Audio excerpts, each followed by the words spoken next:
Good morning and welcome to the DGAP morning briefing. I'm Henning Off, Executive Editor of Internationale Politik Quarterly. Russia's war of aggression against Ukraine enters day 1072. A new US administration took office 10 days ago, and this morning we want to focus on its approach to Russia's war. During the campaign, President Trump promised to end the war within 24 hours, but already before the inauguration, his advisors walked that timeline back. Designated National Security Advisor Mike Waltz told ABC Sunday before last, quote, "From President Trump's perspective, you can't enter a deal if you don't have some type of relationship or dialogue with the other side. And we will absolutely establish that in the coming month." And the new Special Peace Envoy, retired Army Lieutenant General Keith Kellogg, said he would set the time frame at 100 days. We have seen some opening gambits, though. After meeting Ukrainian President Volodymyr Zelensky in Paris in December, Trump wrote on social media that there should be, quote, "an immediate ceasefire and negotiations should begin," adding, "I know Vladimir well. This is his time to act. China can help. The world is waiting." More recently, on January the 22nd, Trump threatened to impose high levels on tariffs and sanctions on Russia, writing, "It's time to make a deal. No more lives should be lost," all in capital letters. What such a deal would entail, however, remains unclear, as is the United States' continued future support, military or otherwise, for Ukraine. For his part, Putin has made clear that his maximalist positions are unchanged. He has indicated that he is willing to talk, but has rejected negotiations with Zelensky, who he called illegitimate. To look ahead at what's likely to happen, I have the pleasure of welcoming three experts this morning. In order of appearance, we'll be first hearing from my DGAP colleague, Dr. Andras Shah, Senior Research Fellow at the Center for Order and Governance in Eastern Europe, Russia and Central Asia, and a leading expert on the Russian military. As regular participants of the DGAP morning briefing know, he will help us understand the frontline situation and comment more generally on Ukraine's military position. Very good morning, Andras, who joins us from Lviv. Good morning.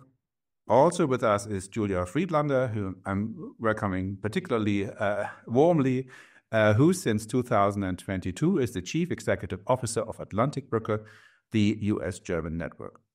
Before coming to Berlin, she spent 2 years at the Atlantic Council as the founding director of the Economic Statecraft Initiative. Prior to that, she spent a decade in the US government with 2 stints at the US Treasury, and from April 2017 to July 2019 at the White House as the director for the European Union, Southern Europe and Economic Affairs at the National Security Council. Julia is inter alia an expert on transatlantic economic relations. In fact, she contributed a very interesting article to the winter issue of IPQ, which I'll post later in the chat. This morning, she will share her assessment of the US administration's approach to Russia's war. Warm welcome, Julia.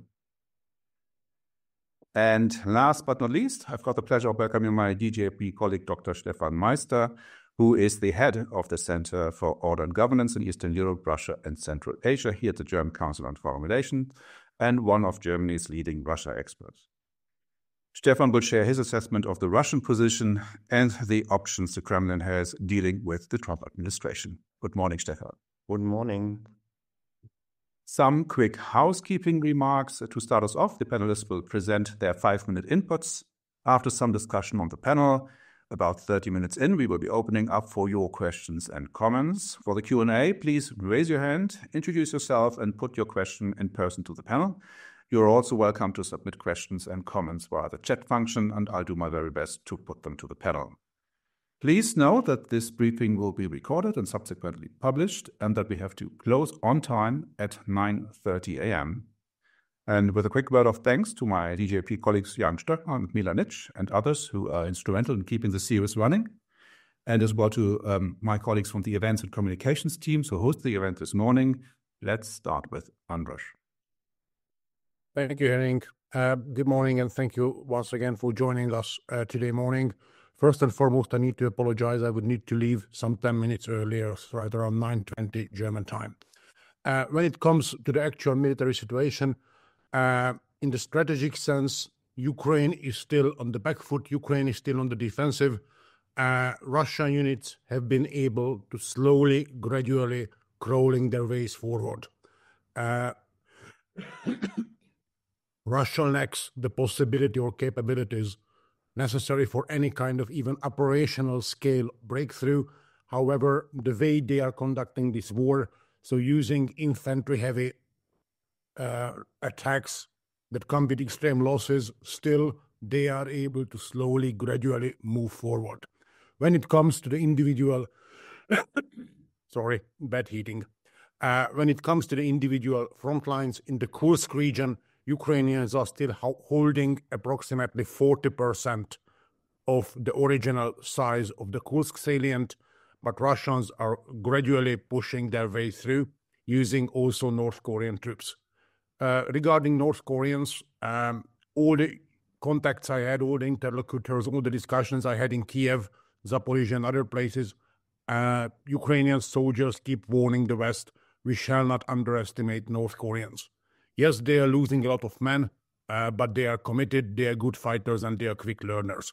So one shall not underestimate them, also because Russia may soon get access to another contingent of North Koreans.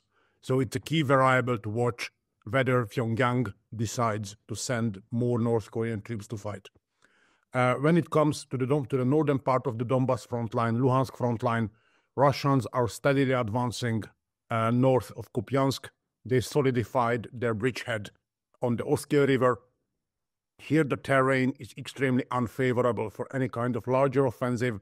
Still, Russians keep slowly, gradually moving forward, despite the rugged defense Ukraine has been putting up. Situation is similar both in Chasiv Yar and Toretsk. Both cities or towns are very soon about to fall. Ukrainians are putting up rugged defense in urban combat environment. So the Russian advance is really slow, really bloody. Still, it's going on. The most unstable section of the front line, as you all know it very well, is the south, the Pokrovsk front line. Ukraine, in the last few months, lost basically 3 key points of the defenses in the south. So Vuhledar, Kurehove, and last week, Velika Novosilka. To put a long story short, everything south of Pokrovsk is going to fall very soon in the upcoming few weeks. And this leads to the strategic question: once Russians take the southern part of the Donbas, which is a sparsely populated, flat, largely agricultural region, so once Russians take this region, which direction do they choose to move forward? One option, to move northwards, try to sever the connections of the fortified Ukrainian parts of the Donbas with the rest of Ukraine. So to prioritize the Donbas, which has clearly been their priority since the beginning of the war. Or the other option, if they turn westwards, entering Dnipropetrovsk Oblast.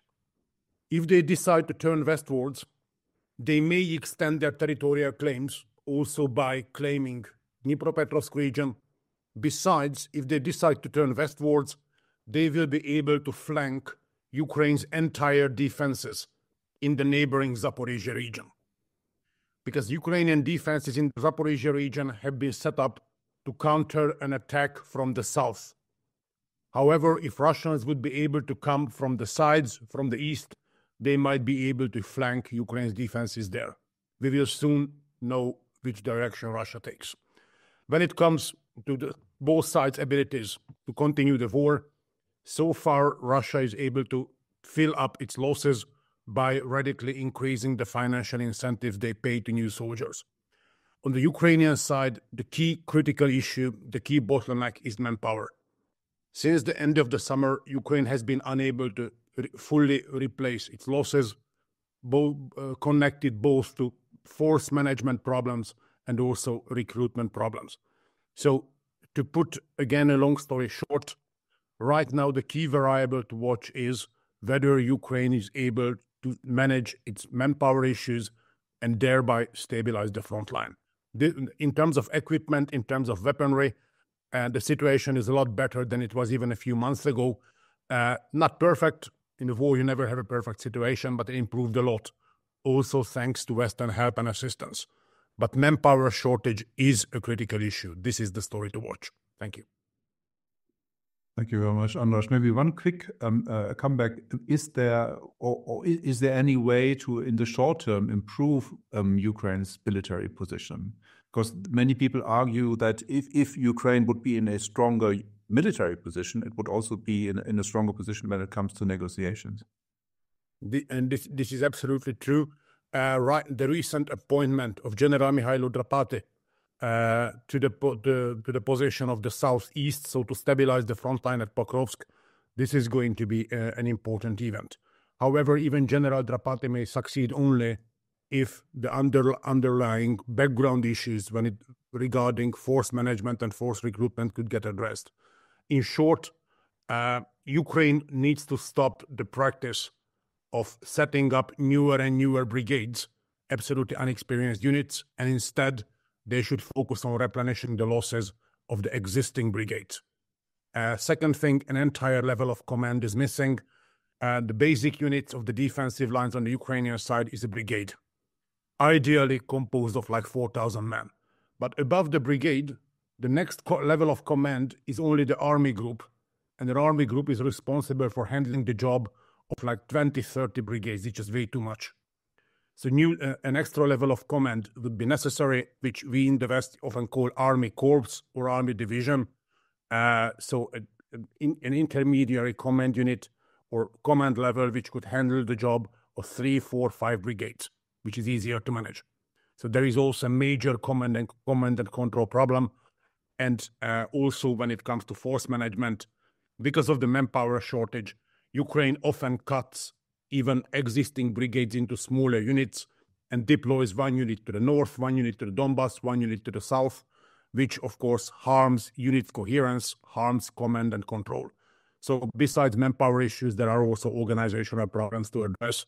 This is going to be the main task for Ukraine in the upcoming weeks and months. Thank you very much. And with that, let's move on to the U.S. position or the second Trump administration approach to Russia's war, with some comments from Julia, please. Good morning. Thank you so much for inviting me to join this longstanding roundtable. They understand is several years old. We're moving towards the third year or the third anniversary of Russia's renewed aggression. I think where I would probably start is by saying, when the war began and I was in Washington and I was at the Atlantic Council looking at many of the sanctions issues about how you would align economic and regulatory pressure on Russia. The assessment at the time was that Russia could overtake Kiev, and again, this is in the first few days. Russia could overtake Kiev in a few days, and we would be in a quickly escalated situation in which the Ukrainians were on the back foot immediately. That assessment was wrong, thoroughly wrong, in the sense that we overestimated the Russian capabilities and their command and control, and we underestimated the Ukrainians. This led to a situation where we were debated step by step transatlantically between the U.S. and Germany to what extent we would provide military assistance, to what extent Ukraine was allowed to win and Russia was allowed to lose. And so for the past couple of years, and I'll just say this frankly, the Western countries and donors to the Ukrainian cause have treaded both with confidence and with caution and in all senses of the term, imperialistic behavior. We've of the past couple of years, have brought Ukraine and Russia to this point in which a line of fire and incremental moves along through the Donbass have created neither strategic gains for Russia or tragic losses for Ukraine. So we essentially, through 3 years of yes and no and yes and no vis-a-vis Ukraine, and strategic offers of arms and answering Zelensky's requests have essentially brought both parties in this war to the position where they currently are. So before the Trump administration took over, right, we were hearing from the team, from the Trump team, but also from the Biden administration, we're looking towards a settlement position. We're looking to find an inch away our way towards a negotiation over territory in which implicitly Ukraine will lose something, right? So I don't really see, to be fair, I mean, of course, Trump is going to say he could solve it in 24 hours. This is, as we all know, and we all knew then, that's bluster. 100 days, okay, that's a nice turn of phrase. We always say 100 days within presidencies when they begin as the ultimate test. Maybe it's a decent timeline because it's a couple of months. But what we're really seeing here is more or less a continuation of Biden administration policies. Again, the tone is shifting, but again, the concept that we're trying to inch parties, right, provide some chips and some sticks and carrots to get both eventually to a mythic table, right, is not something that this Trump administration is thinking up out of nowhere. What I think is interesting, of course, with the German position is that, Germany would like, of course, that nothing is negotiated over their heads, right? Europe doesn't want a solution in which the Americans give something to Russia without Ukraine's say and without Germany's say. But at the same time, with bated breath, many in this city and in other European capitals are saying, well, let's see what Trump can do. So ultimately, no one will say it outright, but people want Trump to negotiate an end to this war. So how do we balance that out? There's going to be, a set of how much, and again, as Andras laid out, we're implicitly allowing the Russians to gain a little bit of an upper hand now so that maybe they give something back. It will all be a bit of a game. I mean, he disagrees with me, but I do think that is essentially through negligence even.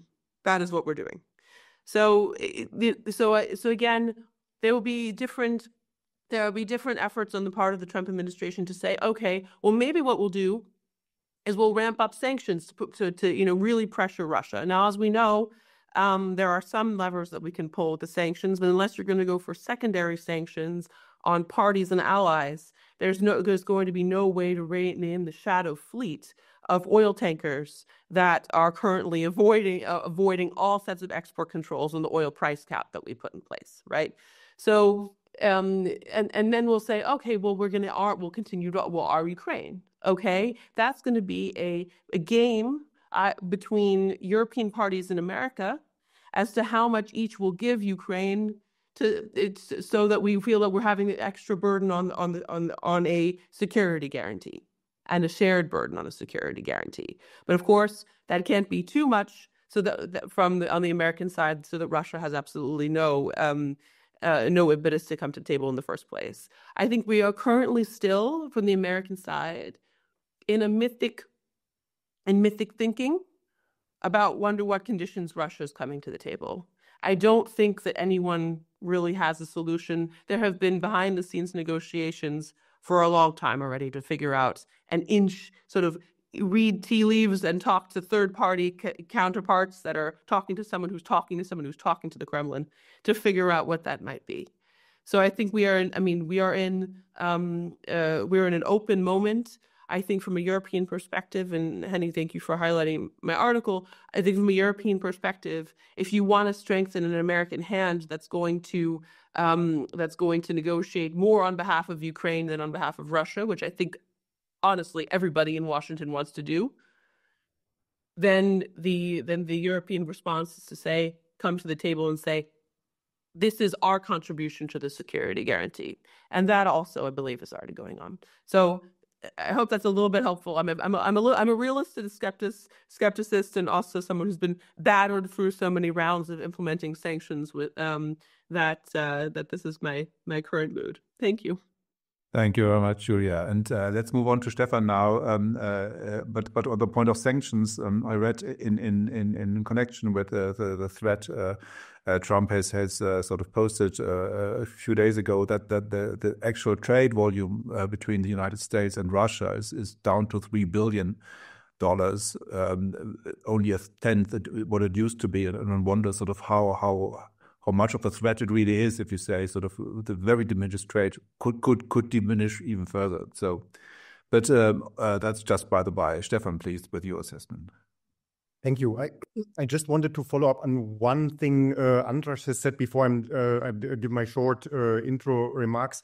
I was in Paris last week, talked to a person who talked to the general who was responsible for this 155th Brigade, where there were these problems that the parts from Ukraine were trained in France, and parts of them were escaping, and there were a lot of trouble with this brigade from Ukraine. And I heard from them that the problem is really how Ukraine is choosing people now, that it was really a mix of people who were not prepared for getting trained in France.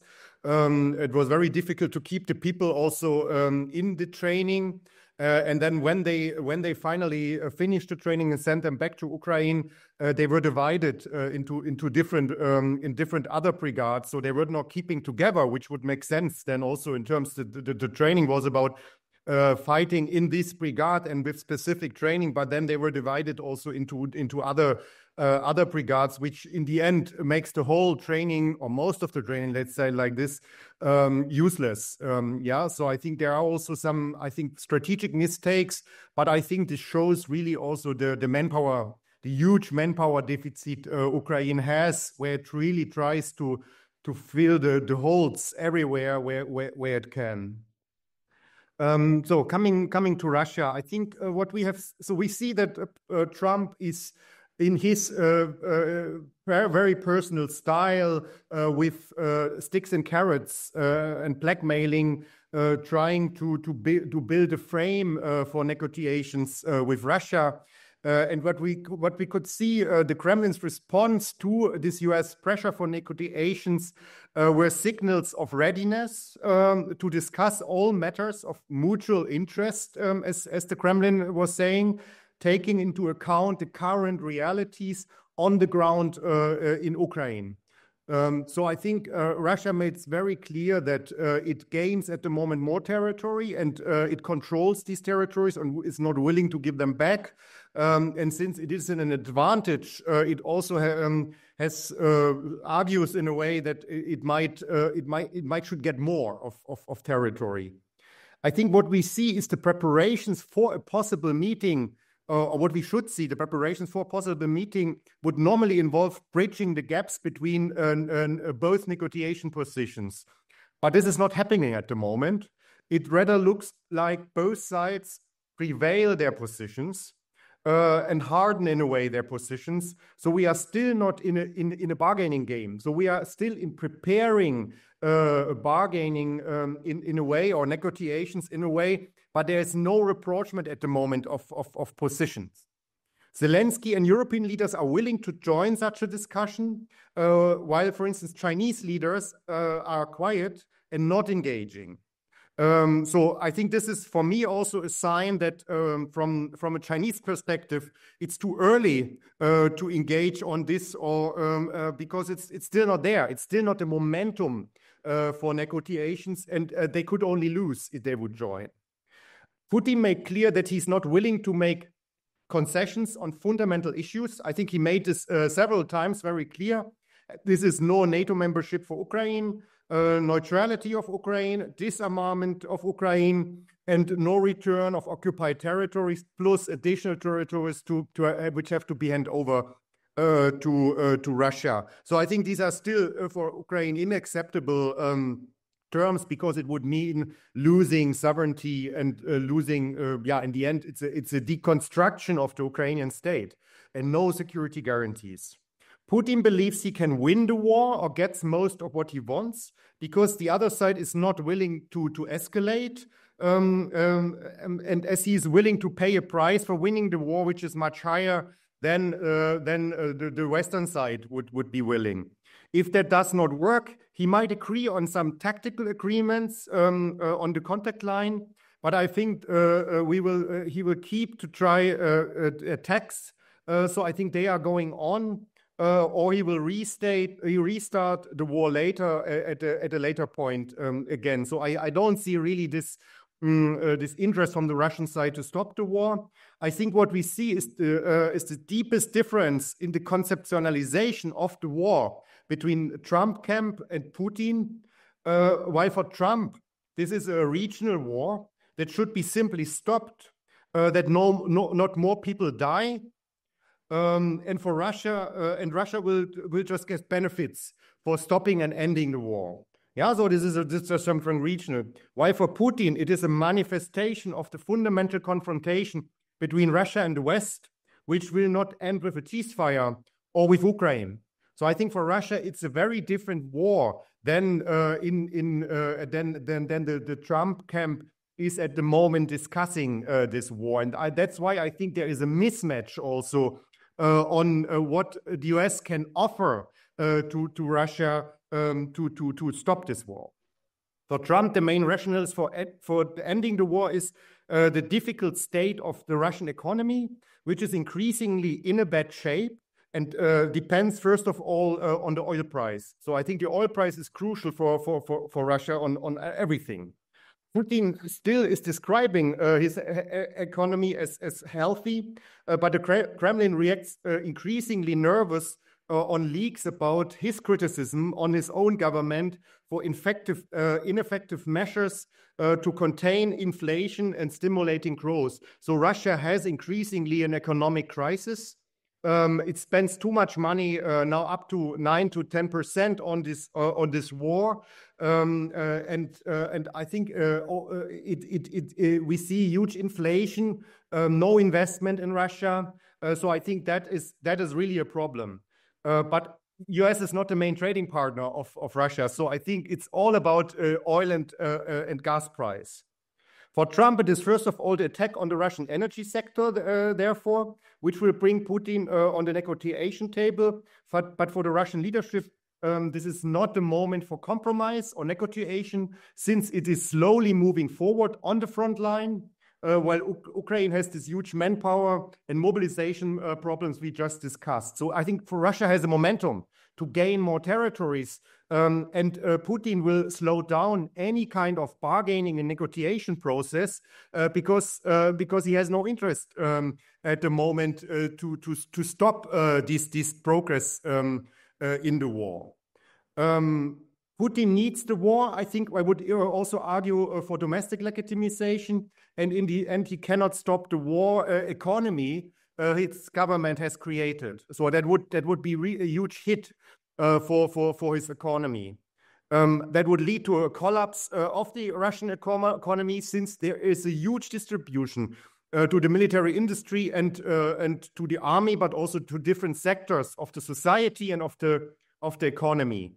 There is no interest in ending the war, and Trump has not, in my opinion, not so many instruments to put Putin under pressure when he is not willing to massively escalate the war, which I don't think so, because he's also not willing to send troops. I think this is we're talking about the contact line. This is something the Europeans have to do. OPEC has no interest to decrease oil prices, and US shale gas companies need high prices to earn money, so they also don't have an interest in decrease the prices on the global market. So I think it will be by far more difficult to decrease the oil price by putting Gulf countries, OPEC countries under pressure. There will be a strong resistance from their side, and that's why I don't see the leverage at the moment of Trump to put Putin under pressure. I stop here. Thank you very much, Stefan. Before we open for your questions and comments, maybe let's address one thing which has already come up in the chat as well, sort of the position of Europe. I heard from the German Foreign Office that sort of their focus at the moment is to try anything to strengthen Ukraine. in the short term. This was also the subject of a cabinet disagreement between Chancellor Scholz and Foreign Minister Baerbock. Does the panel see beyond that what we've already talked about? Julia suggested that the Europeans should offer to the Trump administration ideas and proposals which could sort of define their role in a future military presence in Ukraine, so the so-called security guarantees. But is there anything else which Europeans could do on the short term? Maybe start with Andras. See, when it comes to sending boots on the ground, one needs to be aware of the scale of the conflict. The largest peacekeeping mission or crisis management mission Europe has ever done was Bosnia-Herzegovina. The S4 and I4 contingent on its very top was some 82,000 men and women on the ground in a front line that was 4 times shorter than currently the Ukraine's front line is. It's like nowadays the front line is 1,200 kilometers with more than 1 million men and women facing each other. Most sections of the front line are extremely heavily mined and contaminated by unexploded ordnance. So deploying here anything which would have a meaningful impact, I mean, not only just monitoring ceasefire violations, but at least some element of ceasefire enforcement, this would require at least 200,000 well-prepared, heavily armed and properly equipped soldiers on the ground, rotations included. So I do not see these capabilities available on the European side, not at the moment. Some of it, some kind of a core mission could be deployed enough for ceasefire monitoring. But for enforcing it, or even providing such a level of monitoring that we had in the Donbass between 2014 and 2022, that would stretch Europe's capabilities to quite an extent, which again, I mean, it's not impossible, but it would require a larger commitment than we have ever done before. So one needs to be aware of the complexities. Thank you very much. Julia, is that you suggested that a sort of to tighten the sanctions regime would probably require secondary sanctions. I also hear from people close to Trump administration saying, well, look at Europe still importing a rising amount of LNG from Russia. Sort of where do you see, is there scope for sort of toughening up what the West has already done on the economic front? Or is that too drastic a step, or what's your feeling about that? No, I mean, I think it is, yeah, it's, as you say, I mean, it would be a commitment. Again, for reasons that Stefan outlined, the oil price cap tool is a rather toothless one at the moment. I mean, traditionally, and this has been true with many of the sanctions regimes that we put in place on petrostates, right? So talking about Iran and Venezuela and other economies that we've tried to isolate from oil revenue. Globally is really a very concerted secondary sanctions campaign or primary sanctions campaign on those who are like physically delivering the oil, right? So it's a responsibility of intelligence services, and also a lot of the stuff is just public data. If you want to figure out who's shipping what where, just go onto any of the publicly available fleet trackers, and you'll see tankers moving in suspicious directions. Again, a lot of it is a question of putting two and two obvious pieces together to understand who is delivering Russian oil where. Now, of course, and so you can sanction those guys, right? Boats, oil companies, service providers. We've done this in the past. It's a lot of work, and you really have to carry through with it and keep going with it, because they'll just replace these things. They'll reflag ships. They'll do all this stuff. But if you really care, and if you're doing something like what's been quote unquote a massive maximum pressure campaign, as we've had on others, this is what you do. And I do think that if there was a concerted effort on that to go after these providers, again, you're going to be going after allies, NATO allies, the Gulfies, but also NATO allies, whose whose ships are delivering oil to different to other carriers in international waters, you have to care enough to do that. And the same goes for reshipments. Why is Europe re-importing LNG? Because it's just retooled elsewhere around the world, right? It's not that again, gas markets are fragmented. So if you ship LNG from point A to point B, a molecule is a molecule, right? So there's a bit of sort of technical snags there. So again, it's a long way of saying, I think in order to really use economic tools at this point, you're going back into the weeds and going after the many little fish versus one big fish.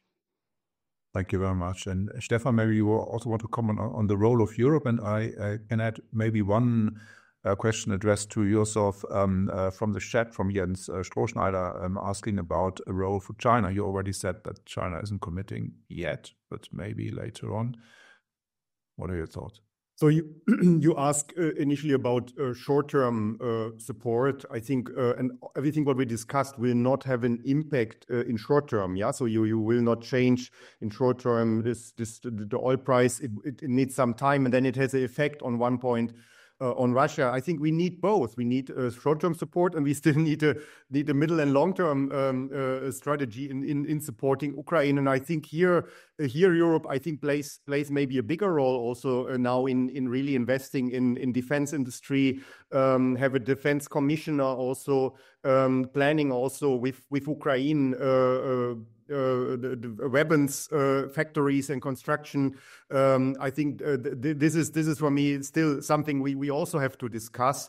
I don't see in short term. I think in short term we have to support Ukraine in the way that there are no bigger breakthroughs, and I also don't think that Russia has the capacities really to gain huge territories. They also lack troops. They lack also material. They can have these breakthroughs. I think Andras described, and maybe a bit more, but I don't see they're also exhausted on one point. Yeah, it's really about mass, and so I think it's really about also supporting Ukraine in a way that psychologically it is not breaking, because it feels there's a lack of support from the US, and Europe is not really decided. I think it's really, really crucial in my opinion. And then this constant support for also energy system, society, and in the war. So I think this is crucial. I think the problem is, we might have no interest to have no Russian gas and oil anymore on the global market, because that would have impact on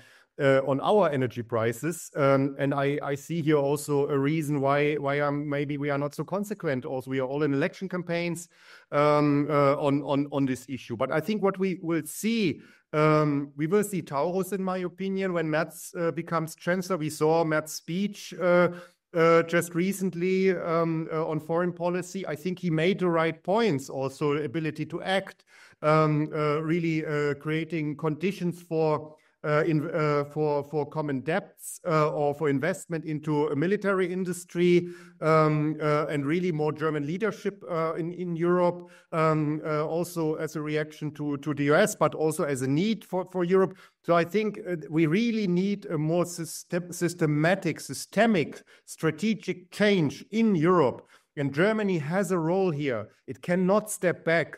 And I think this is crucial. Also, this is a crucial signal. I just want to say this as the last sentence. The crucial signal also to Putin that he will not win this game, because we are willing, to top up, and this in long term.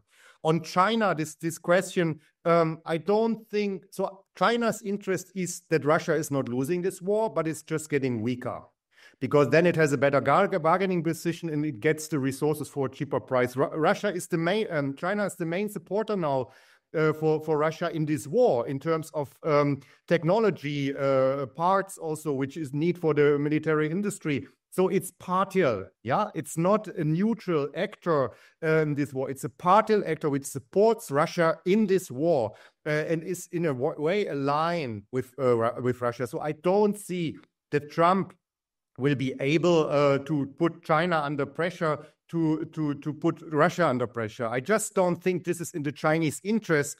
I rather think they want to use China and also Iran, cooperation with both of them, to weaken the US and to undermine US role in the world. And Ukraine is a very, very good playing field to show how weak the West is. So I think that would be rather my interpretation. Thank you very much. We are past the 30 minutes line anyway, and we've got 4 hands up. So let's go for first round of questions and comments from our audience. And we just go in the way the hands went up.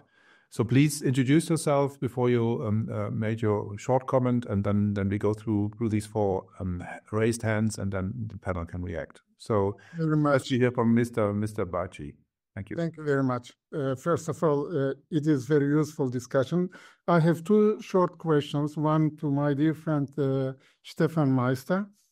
Stefan, as you described, it seems that Russia is gaining more and more hand there, and Ukraine is forced to sign a peace agreement or ceasefire. My question is really Ukraine able to fight as it was the case in the first 2 years in the coming months? Because your description is much more pessimistic than optimistic. It means Ukraine will be put into the corner. The second one for Julia Friedlander. Mr. Hoff, actually you just started my question, but I will continue. This secondary sanctions, Julia, concerning the allies. There are so many countries, including Turkey, which are in trade relations with Russia and will continue, whether it is LNG or oil or whatsoever.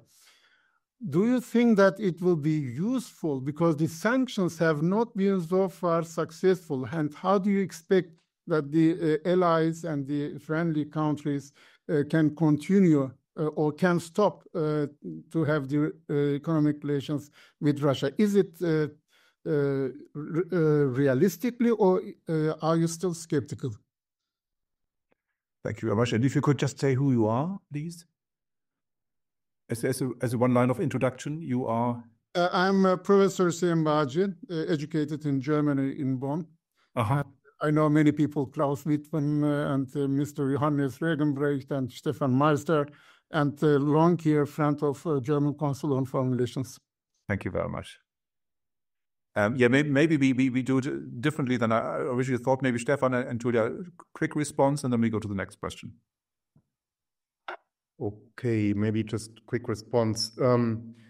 I think what we just described is the current situation in which both are, and I think this is a result also of maybe different levels of resources, but this is also a result of a big gap in Western support and also in organization of the army in Ukraine.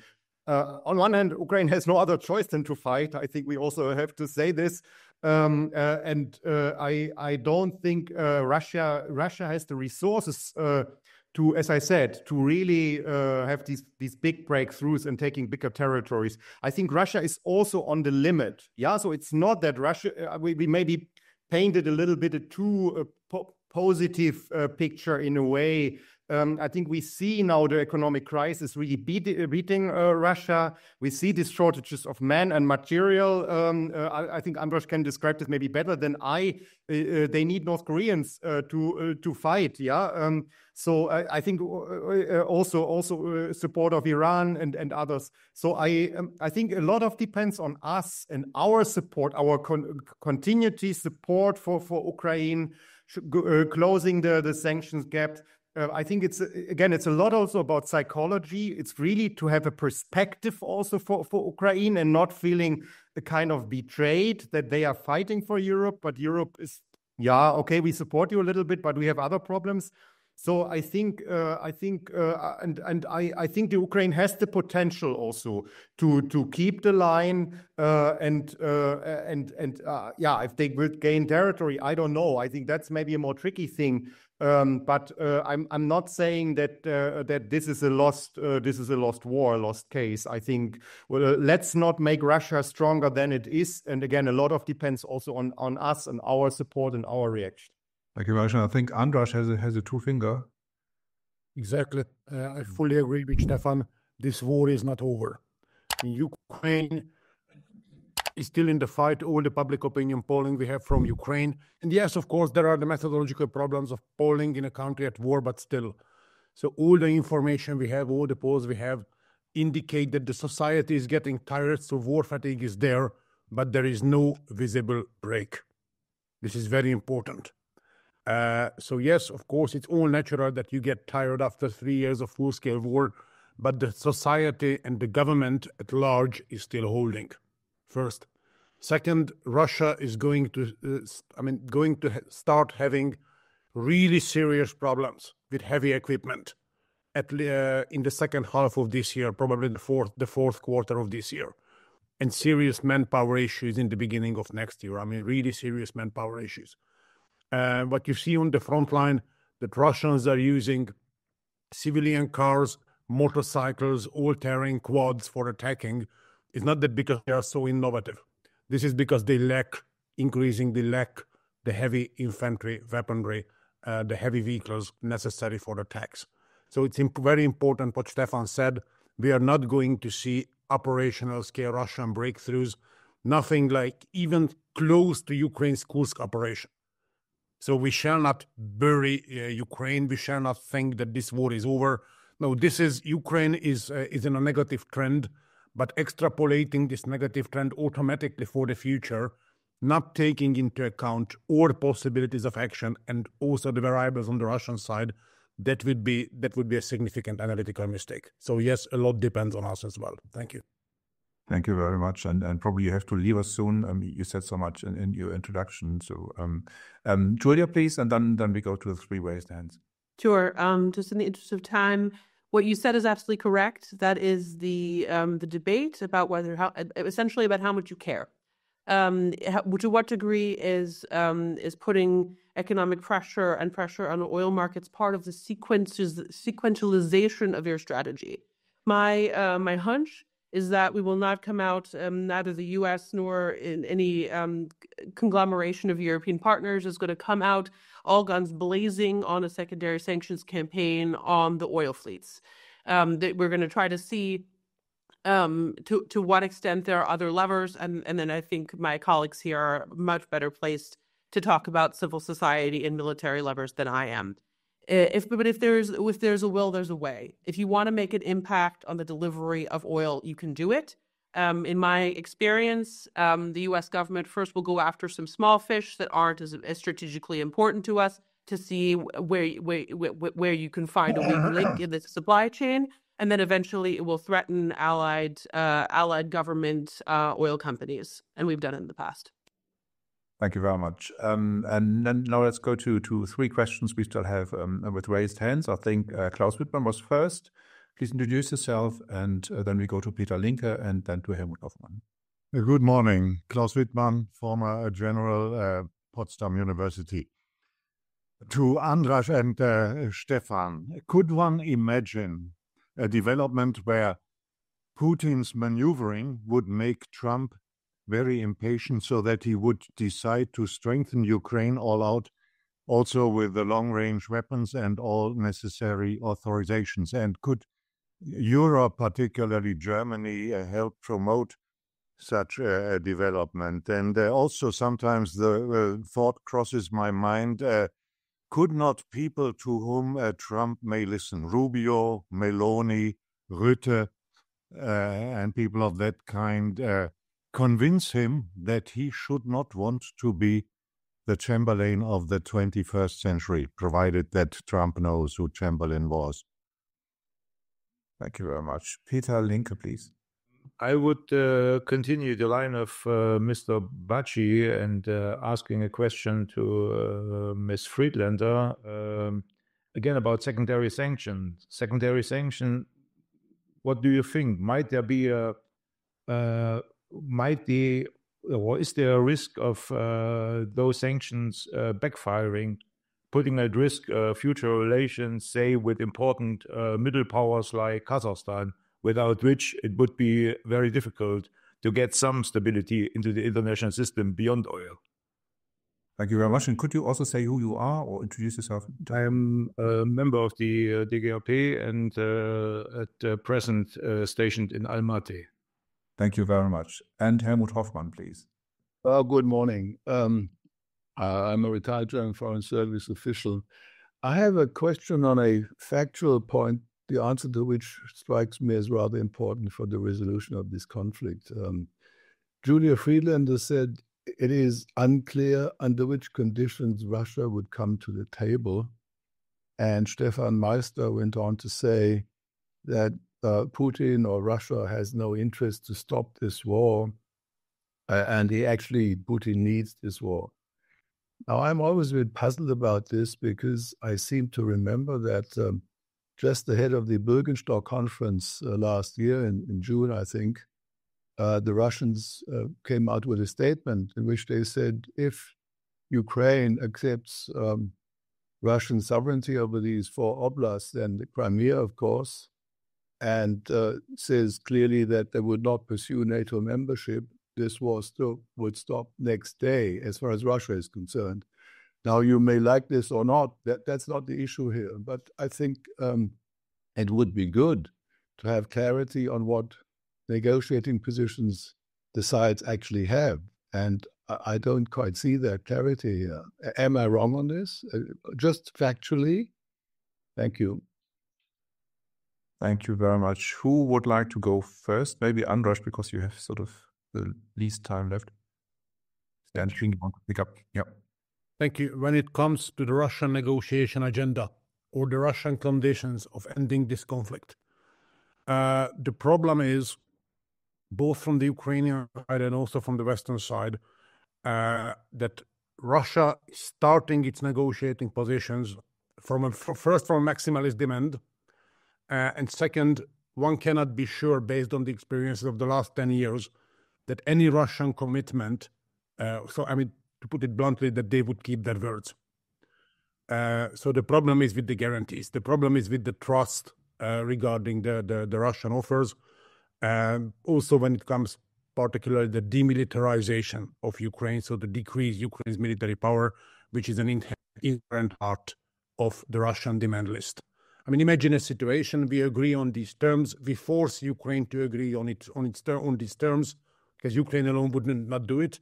Russia takes the 4 extra regions, so Donetsk, Luhansk, Zaporizhzhia, Kherson.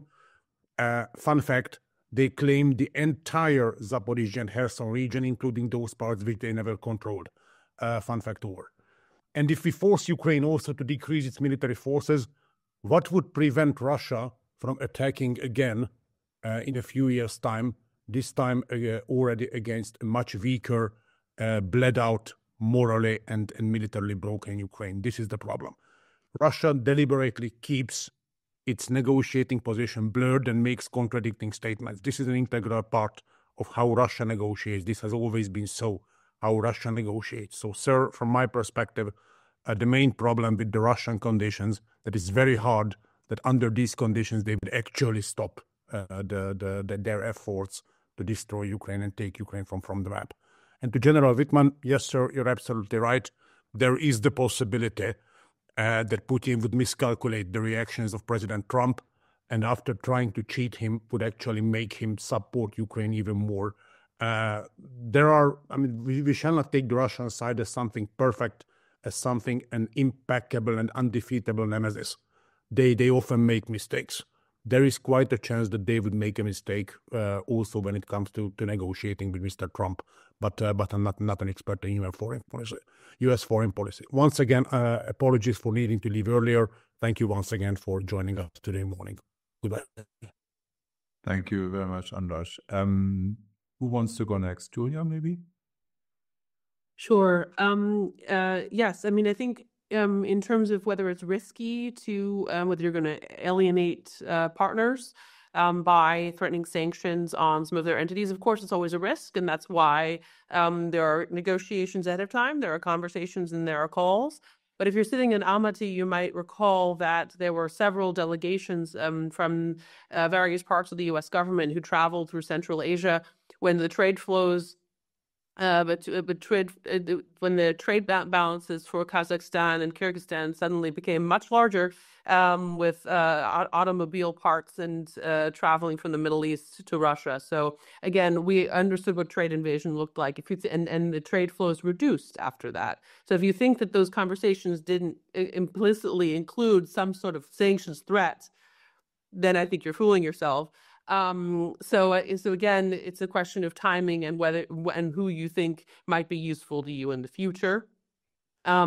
Just to add one aspect to the conversation that I think shouldn't be underestimated from the Trump administration's perspective, having served there for a couple of years, is the arms control aspect. If there's one thing that Donald Trump doesn't like, it's nuclear weapons. He's a guy, again, he's a guy of the 80s. Don't forget that I think if I could see part of the negotiating team looking for a little bit of a grander bargain about strategic stability. Again, maybe that's adding another meta level above the tactical military one. But if you're looking to see and grant Russia a conversation at eye level, which is what they seek, don't forget that from an American-Russian perspective, it always has to do with the nukes in the end. Thank you very much, Stefan. I think most of the questions have been answered by Andras. Just to Klaus Wittmann, I would just agree. I just don't think that it's up to the Europeans or some specific people to convince Trump to do this or that. I just don't think that he will listen. He will only, if Putin offers him a bad deal, then he will get angry. I think he knows and he smells what a bad deal is. And if Putin tries to cheat him, I think he might arm Ukraine or allow Ukraine things in a way which Biden would have never done. Yeah, so I think that could be really a reaction if he gets angry. This is at least my psychological interpretation of Mr. Trump. And I think Ukrainians a little bit hope for it. They are also tired of this careful Biden who always makes small steps, and that's one of the reasons why they are in this mess in which they are now. Yeah, if things would have been happen earlier, but he might also think he has to hand over something to Russia to get something. But yeah, we will have to see. And I think on Mr. Hoffmann, I think also Andras made the point. I think there is no trust at all with Russia. Whatever Russia is saying, I think it's part of the game. And I think we know clearly the demands. And if we talk about no security guarantees, disarmament of Ukraine, and in the end also denazification, which means regime change, I just don't see how the dismantling of the Ukrainian state would be any entry point acceptable, any entry point for negotiation. So I think they didn't step back from any of these demands, and they still think they can get it through. And without hard security guarantees, there will be no functioning ceasefire or in a way ending of the war. I think that's just the case. There's no outside of NATO. There is no security anymore in Europe. I think that's the reality in which we are. And I think I don't see neither the Russian interest nor any agreement which could stop this. I think there was one thing in the chat I wanted to react, because that's a big discussion in Germany also about when Russia might attack NATO. And I would agree here with Andras. If I'm looking into the studies which say in 5 to 8 years Russia would be able to attack NATO, I'm very skeptical about this, and I'm very skeptical about this analysis. If you look into them, I think they are some of them are really problematic. I don't see at the moment Russia being capable also in the next 10 years with what happened to their army and also to their equipment to attack NATO. But I think this is for me the key point. If there are no security guarantees anymore by the US, no nuclear guarantees, Russia might test the ability to act of NATO just with small things. This is not about a big war Russia would start, but it will try to test our ability to act, to undermine trust and credibility inside of NATO. I think that's, for me, the main threat, and this is something we have to prevent. And this is also a European task, also in terms of the ability to deter this kind of action. Thank you very much. And we are running out of time now. So maybe just a quick fire question to both two remaining panelists. Do you see negotiations taking place, serious negotiations taking place this year, or probably not? As we've heard that of how far a solution is away. Julia? Yes. Stefan? If you talk about serious negotiations, I'm rather skeptical. I think we are really not there. There's no momentum for it, and it needs really, you need to clarify a lot of details of roles, of what ceasefire means, of guarantees. So there might be some negotiations, but I'm not so sure about the seriousness or any result. Thank you very much. As always, it's a simple question. There's no simple answer in the field we're discussing here. So please join me in thanking our three panelists, András Stracz, Julia Friedlander, and Stefan Meister for informing us this morning. I hope you enjoyed this session. Thank you for taking part, and I'm looking forward to seeing you next time here at the German Council on Foreign Relations. So have a very good day. Bye-bye.